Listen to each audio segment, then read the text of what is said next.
लगभग 1 महीने हमारे एंटीवायरस के ऑपरेशन को चलते हुए हो गया है। इसमें 125 से ज़्यादा साइबर ठगों को, जो कि हार्डकोर साइबर ठग थे, उनको गिरफ्तार किया गया है और लाखों रुपए बरामद हुए हैं। सैकड़ों की संख्या mobile phone, SIM, laptop, mini ATM, swipe machines बरामद हुए हैं।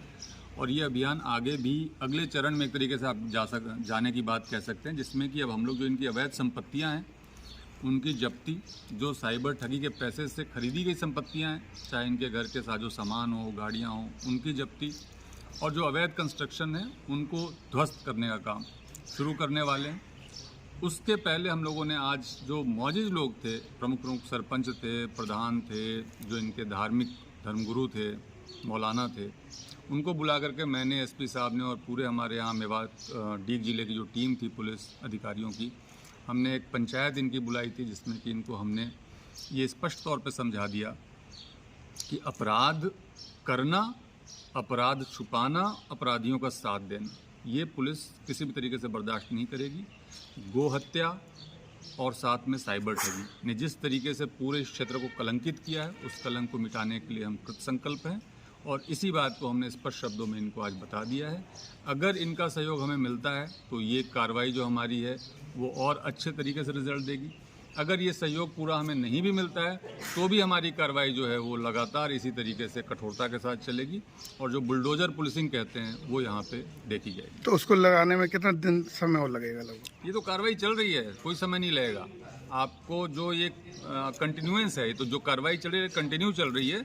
एक तरीके से आप कह लो कि अब जो इनकी संपत्तियां हैं उनकी जब्ती और ध्वस्ती की जो कार्रवाई शुरू होगी, उसके पहले इनको एक बार सावचेत कर रहे थे कि जो बच्चे इससे नहीं जुड़े हुए हैं उनको कम से कम आप सही रास्ता दिखा दो। सर, ऐसे लोग चिन्हित भी किए हैं क्या जिन्होंने बहुत प्रॉपर्टी इकट्ठी कर ली है साइबर ठगी से? सभी थानों में हम लोगों ने इनकी पूरी एक डायरेक्टरी बनाई है।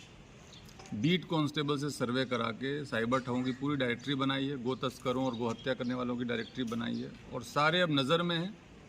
जिस तरीके से हम टॉप 10 अपराधी चुनते थे, उस तरीके से टॉप 10 साइबर ठग और टॉप 10 गो हत्या करने वालों का चयन इस क्षेत्र में किया गया है। SP साहब प्रतिदिन उसको मॉनिटर करते हैं, हर दिन की टास्किंग करते हैं, मॉनिटर करते हैं, उसका फॉलोअप लेते हैं।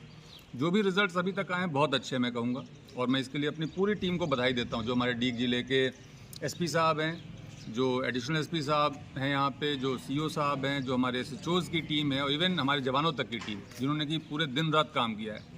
मुझे SP साहब बता रहे थे कि ये लोग न दिन में सो पा रहे हैं न रात में सो पा रहे हैं। दिन में, रात में तो कार्रवाई करते हैं, दबिशें देते हैं, उठाते हैं और अगले दिन में उनकी तफ्तीश करने में लग जाते हैं। तो इस तरह की जो मेहनत हमारी टीम कर रही है, इसको मैं बहुत बधाई देता हूँ और इसका हमारा जो उद्देश्य है कि इन साइबर ठगों को, गो हत्या करने वालों को, अपराधियों को हम पूरी तरीके से जड़ से समाप्त करें, उस उद्देश्य के पूरा होने तक हम रुकेंगे नहीं। क्या इस अभियान में राजस्व विभाग को भी जोड़ा गया है? बिल्कुल, राजस्व विभाग की हमें मदद मिलेगी। जिला कलेक्टर मैडम भी बहुत ज़्यादा सहयोग करती हैं, पॉजिटिव है। तो जो अवैध परिसंपत्तियों का चिन्हीकरण है और उसकी जो कार्रवाई है जिसमें कि इनको ध्वस्त किया जाएगा, उसमें उनकी बहुत महत्वपूर्ण भूमिका रहेगी।